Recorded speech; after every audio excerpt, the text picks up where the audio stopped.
बिस्मिल्लाहिर्रहमानिर्रहीम। प्यारे बच्चों, यहाँ तक आपने पढ़ा है। आज हम इससे आगे पढ़ते हैं। ये चौथा हिस्सा है। राजा ने पूछा, बड़े दादा, क्या आप बता सकते हैं कि ऐसा गेहूँ कब और कहाँ पैदा होता था? किसान बोला, महाराज, मेरे ज़माने में ऐसा गेहूँ हर जगह मिलता था और बोया जाता था। मैंने अपनी जवानी में ऐसा गेहूँ बोया भी है और खाया भी है। राजा ने पूछा, बड़े दादा, क्या ऐसा गेहूँ बाज़ार में बिकता था? किसान ने जवाब दिया, सरकार, हमारे ज़माने में कोई भी अनाज बेचने का गुनाह नहीं करता था। गोया कि उस ज़माने में अनाज, गल्ला वगैरह बेचने को ये एक किस्म का ऐब समझते थे, गुनाह समझते थे। हम में से कोई भी पैसे का नाम न जानता था। उस ज़माने में गल्ला वगैरह काफ़ी होता था, ग़िज़ाओं की फरावानी होती थी, गल्ले की फरावानी होती थी, लेकिन रुपया पैसा जो नक़द है इसकी बहुत क़िल्लत थी, बहुत कमी थी। हर एक के पास अपनी ज़रूरत के मुताबिक गेहूँ होता था। ये सुनकर राजा ने फिर पूछा, बड़े मियाँ, ये बताइए कि ऐसा गेहूँ आप किस ज़मीन में बोते थे और आपके खेत कहाँ थे? ये ज़मीन कैसी थी? ढलवान थी, बंजर थी, रेतली ज़मीन थी, कैसी ज़मीन थी, और कहाँ पर आप ये गेहूँ बोते थे? ये खेत कहाँ थे? इस बूढ़े दादा ने कहा, हमारे खेत इतने बड़े थे जितनी खुदा की ज़मीन। क्या कहा? हमारे खेत कितने बड़े थे? खेत भी तो अल्लाह की ज़मीन है। ये सादा बात है, सादे लोगों की। हमारे खेत इतने बड़े थे जितनी खुदा की ज़मीन।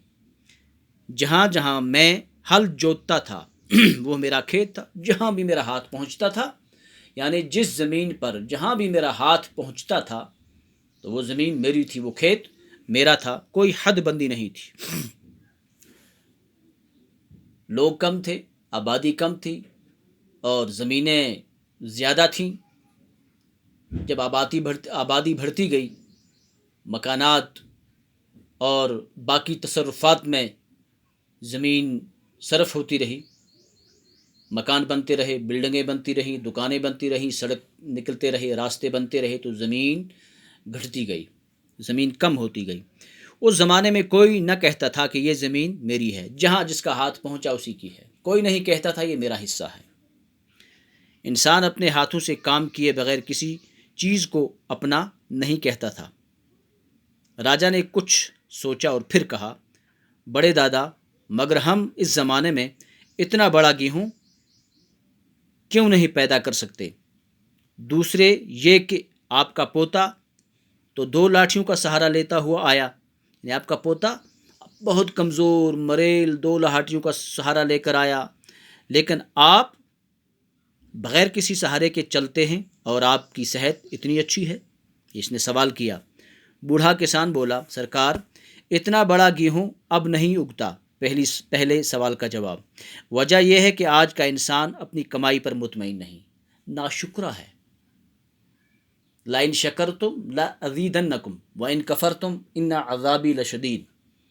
अल्लाह तबारक व तआला भी फरमाते हैं, अगर तुम नाशुक्रिया करोगे तो मैं कम कर दूंगा, आपकी मईशत को घटा दूंगा। मईशतन ज़न का, मईशत को तंग कर दूंगा।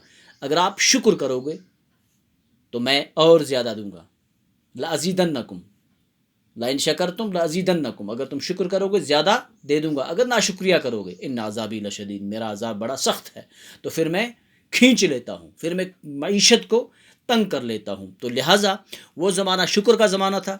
उस ज़माने में जो कुछ भी था उस पर इंसान मुतमईन होकर अल्लाह का शुक्र करता था। आज हर चीज़ की फरावानी है, रिज़्क़ की फरावानी, माल की फरावानी, दौलत की फरावानी, लेकिन शुक्र नहीं है। जहाँ देखो शिकायत है, शुक्र नहीं है।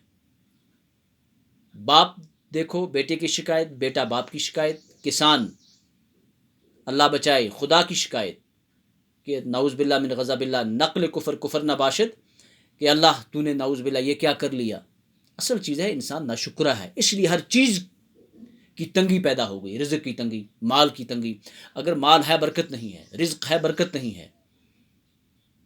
तो असल चीज़ पहले शुक्र हुआ करता था, शुक्र के साथ اللہ تبارک و تعالیٰ تھوڑی سی چیز میں بہت سارے کام ہو جاتے تھے کیونکہ شکر ہوتا تھا۔ آج ہمارے پاس شکر نہیں ہے، تعداد ہے، گنتی ہے، بلکہ اپنے پڑوسیوں کی دولت کی طرف للچائی ہوئی نظر سے دیکھتا ہے۔ آج کا انسان نظر ہے اپنے پڑوسیوں کی چیز پر، اس کی گاڑی پر، اس کے مکان پر، اس کے اٹھنے بیٹھنے پر، اور اس کی معیشت تنگ ہوتی جا رہی ہے، حسد ہے، بغض ہے، کینہ ہے اس کے اندر۔ اس زمانے میں یہ چیزیں نہیں ہوا کرتی تھیں، آزاد خیال لوگ ہوا کرتے تھے۔ اس وقت ہر انسان خدا پر ایمان رکھتا تھا اور اپنی محنت پر بھروسہ کرتا تھا، اسی لیے اس کا بویا ہوا گیہوں اتنا بڑا تھا اور اس کی صحت بھی اچھی تھی۔ تو عزیز بچوں، آپ کا سبق اتنا ہی ہے، انشاءاللہ کل پھر ملتے ہیں۔ السلام علیکم ورحمۃ اللہ وبرکاتہ۔